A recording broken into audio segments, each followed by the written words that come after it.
right අපි අද video එකෙන් කතා කරමු scanf function එක කොහොමද use කරන්න කියලා. ඒ කියන්නේ user කෙනෙක්ගේ input එකක් ගන්න කොහොමද අපි C program එකකදී ඒක එතකොට අපිට use කරන්න වෙනවා scanf function එක මේකෙදී. අපි බලමු අපි අද ඒක ගැන කතා කරමු. right එතකොට ඔයාලා මගේ channel එක subscribe කරලා නැත්නම් subscribe කරන්න වීඩියෝ එකට like එකක් දාන්න. right එතකොට මම මේක ගැන මම C program ගැන කලින් වීඩියෝස් දෙකකුත් කරා. ඒ වීඩියෝ දෙකත් බලන්න. ඔයා බලලා නැත්තම් right එතකොට අපි මේකෙන් මම මුල් ටික මම ලියාගත්ත කොහොමද අපි ලියන්න ටිකනේ. right ඊට පස්සේ අපි මේ වගේ program එකක් ලියමු. right අපි user ගෙන් number එකක් ඉල්ලගෙන ඒ number එකම අපි ආඩ print කරලා පෙන්නමු. right ඒ වගේ පොඩි program එකක් අපි ලියමු. right ඉස්සෙල්ලා අපි number එක අපේ number එක save කරගන්න variable එක create කරගන්න ඕන. right මම එතකොට මේකට integer type එකෙන් variable එකක් ගන්න. right එතකොට int අපිට පුළුවන් variable name එක දෙන්න. මම number කියලා දෙන්න. right number කියලා දීලා මම ඒක 0 ට සමාන කරන්න. right එතකොට අපිට මෙහෙම 0 ට සමාන කරන්න අත්‍යවශ්‍ය නැහැ. ආඩ මෙහෙම දෙන්න පුළුවන්. හරිද? එතකොට ඒ C compile එකෙන් garbage value එකක් මෙතෙන්ට දානවා. ඒ කියන්නේ මොකක් හරි value එකක්. හැබැයි එහෙම වෙන්න ඕනේ නැහැ කියලා ආඩ හිතනවා නම් මෙහෙම තියලා දෙන්න. right ඒකට 0 assign කරලා දෙන්න ඒකත් හොඳයි. right හරි ඊට පස්සේ අපි user ට කියමු user මොකක් හරි print කරන්න වේ කියන්නේ දෙන්න බෑ number එකක් enter කරන්න කියලා. අන්න ඒක අපිට පුළුවන් printf එකේ දාන්න. අපි දාමු මෙතෙන්ට enter number කියලා මෙතෙන්ට number එක දෙන විදිහට අපි දෙමු. right ඊට පස්සේ අපිට පුළුවන් scanf function එක use කරන්න. ඒතර scanf එක use කරනකොට හොඳට බලන්න ඕන කොහොමද මේක use කරන්නේ කියලා. right එතකොට මේ විදිහට double quotations mark ඇතුලේ අපි දෙන්න ඕන මෙයාගේ මේ variable එක අපි input එක ගන්න යන variable එකේ data type එක. දැන් මේක integer නේ. integer එකක් අපි දෙන්නේ ඔයාලා දන්න අපි කලින් වීඩියෝ එකෙත් කතා කරා percentile d වලින්. හරිද? එතකොට ඔයා දන්නවා floating point number එකක් වුණා නම් මෙතන එන්නේ percentile f character එකක් වුණා නම් percentile c එන්නේ. හරිද? right ඊට පස්සේ අපි මෙතන දෙන්න ඕන variable එක. ඇත්තටම variable එකම නෙමෙයි මෙතන දෙන්න ඕන variable එකේ address එක. right එතකොට අපි variable එකේ address එක ගන්න variable එක ලියලා ඉස්සරහට දාන්න ඕන මෙන්න මේ mark එක. right මේ mark එකට අපි කියනවා ampersand mark කියලා. හරිද? ඒ mark එක දාන්න ඕන. ඒකෙන් තමයි අපි variable එකේ address එක call කරන්නේ. මොකද අපි input එකක් ගත්තාම එයා save කරන තැන අපි දෙන්න ඕන address එක through. හරිද? දැන් අපි සාමාන්‍ය අපි ජීවිතේ සාමාන්‍ය උදාහරණයක් ගත්තොත් අපිට යම් ගෙදරකට යන්න ඕන නම් අපි ඒකේ address එක නිල්ලගන්නේ සාමාන්‍යයෙන්. right ඒ වගේ තමයි මෙතනත් අපි input එකක් ගන්නකොට අපි variable එකේ address එක දෙන්න ඕන මෙතෙන්. right address එක call කරන්න තමයි මෙතන ampersand mark එකක් අරන් තියෙන්නේ. හරිද? ඊට පස්සේ අන්තිමට semicolon දාන්නත් අමතක කරන්න එපා. කොට දෙනෙක් වරද්දන තැනක්.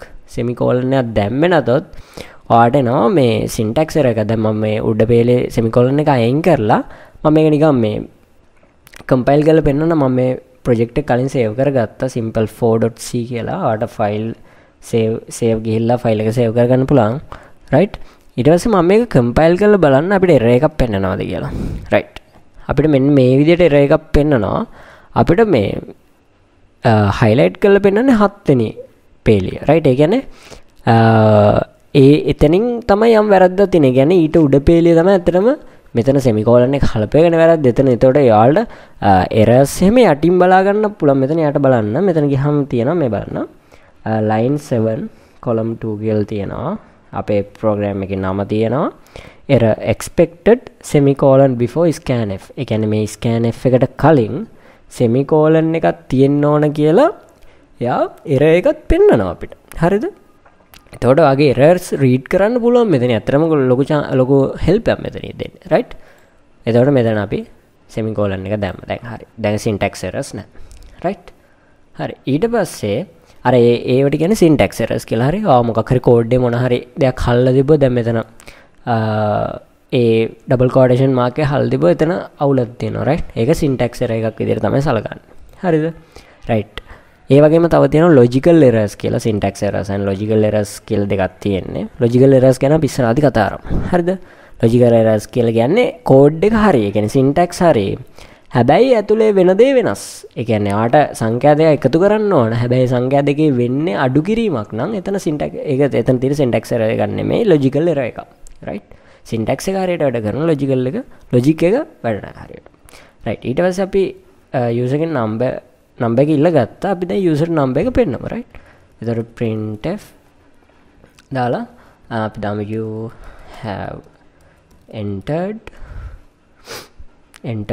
percentile d දීලා variable එක දෙමු මෙතන. ඒ ටික ඔයා දන්නවා. දැන් printf ගැන අපි කලින් කතා කරා. ආ printf function එක use කරන විදිය හරියට දන්නවා. right? ඒ ටික හරි. දැන් අපි බලමු මේක වැඩ කරනවද කියලා. හොඳට. අපි number එකක් ඉල්ල ගන්නවා. ඒ number එක පෙන්නනවා. right? මම compiler run දෙනවා. අපි number එකක් දෙමු මෙතෙන්ට. 4 දෙමු. right? ඊට පස්සේ අපිට එනවා you have entered 4 කියලා. right? ඒ විදිහටම අපි බලමු මේක floating point number එකක් විදිහට ගන්න. right? ඒ කියන්නේ float එන විදිහට කොහොමද කරන්න කියලා අපි බලමු. එතකොට මෙතන float වෙන්න ඕන. මම number කියන variable එකම ගන්නම්. එතකොට enter අපි හැමදේම enter float number. right? එතකොට මෙතන එන්න ඕන f අකුර. right? මේ ටික හැමමයි. ඊට පස්සේ you have entered f මෙතන number. right? ඒ ටික එහෙමම. එතකොට අපි දැන් මෙතන දෙන්න යන්නේ දශම සංඛ්‍යාව. හරිද? එතකොට මම දෙන්නම් මෙතෙන්ට ඍණ 8.254. right? එතකොට අපිට ආවා මම එන්ටර් කරා ඍණ 8.254 බිංදු 3කුත් ආවා අන්තිමට. මොකද floating point number එකක් දශම ස්ථාන 6කට පෙන්නනවා. හරිද? අපි දශම ස්ථාන ගන්න අඩු කරගන්න ඕන. අපිට මෙතනින් පුළුවන් ඒක අඩු කරගන්න. මේ දෙක මැදට අපිට දාන්න පුළුවන් දශම. අපි හිතමු දශම ස්ථාන දෙකක් අපිට ඕන නම් දශම දෙකක් දැම්මු. right? ඊට පස්සේ අපි ආයි output කරලා බලමු. අපි දෙමු 7.845 එතකොට 7.85 කියලා අපිට අන්තිම උත්තරය ආසන්න දශම ස්ථානට වටේලම උත්තරය ආවා. right? හරි. ඒ විදිහට තමයි float එකක් වැඩ කරන්නේ. දැන් අපි බලමු කොහොමද අපි හිතමු දැන් අපිට සාමාන්‍ය අපි හිතමු අපිට නමක් වගේ input කරන්න ඕන. name එකක් වගේ input කරන්න ඕන නම් අපිට character එකෙන් තමයි use කරන්න වෙන්නේ. ඒ කියන්නේ දැන් name එකක් කියන්නේ characters ගොඩක් නේ. එතකොට අපිට use කරන්න වෙන්නේ මෙන්න මේ විදිහට. right? එතකොට අපිට පුළුවන් character කියන type එක අපි name කියලා අපි දෙමු first name කියලා. right? first name කියලා මම variable එකක් හදනවා. right? එතකොට මේක එක character එකයි. අපිට මෙතනින් මෙතන square brackets දාලා අපිට දෙන්න පුළුවන් මෙයාගේ size එක කොච්චරද කියලා. ඒ කියන්නේ first name එක අපි හිතමු එතන letters උඩරිම තියෙන්න පුළුවන් 10ක් කියලා. right? ඒක නිසා අපි ඒකගේ size එක 10යි කියලා දුන්නා. හරිද? ඒ කියන්නේ letters 10ක් තියෙන variable එක මෙතන ඒ කියන්නේ නමක් මෙතන save කරගන්න පුළුවන් මෙයාට. right? හරි. ඊට පස්සේ අපිට පුළුවන් කලින් විදිහටම printf එක use කරලා enter your first name කියලා දෙමු.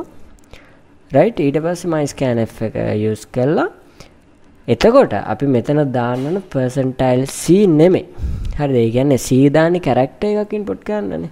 මෙතන දාන්න ඕනේ s කියන එක. right? s කියන එකේ අර්ථය තමයි s is for string කියන එක. right? s කියන්නේ string කියන අදහස තමයි දෙන්නේ. string එකක් කියන්නේ එක letter එකකට වැඩි ප්‍රමාණයක් එතන තියෙනවා. අපි ඒක හඳුන්වනවා string එකක් කියලා. right? එතකොට string එක data type එක නෑ අතරම c වල. ඒක නිසා අපිට character එකෙන් මේ විදිහට size එක හදාගෙන තමයි string එකක් ගන්න වෙන්නේ. හරිද? ඊට පස්සේ මම මෙතන දෙනවා variable එකේ address එක first name. හරිද? right. එතකොට scanf එක අනිවාර්යෙන් මේකේ type එක වැඩ කරන විදිහ හොඳට ඔලුවට දාගන්න. මේ quotation mark ඇතුළේ අපි දාන්නේ මොකක්ද? එයාගේ data type එක. ඒ වගේම මෙතන දාන්න ඕන අනිවාර්යෙන් variable එකේ address එක. right? ඊට පස්සේ අපි යාගේ name එක පෙන්නමු. your first name is percentile s තමයි දෙන්නත් දෙන්න. right? එතකොට first name. right. හරි. අපි දැන් මේක compile and run දෙමු. right? first name එක enter කරන්න කියලා එනවා. අපි දෙමු pawan. right? your first name is pawan. right? ඔය විදිහට අපිට final answer එක ආවා.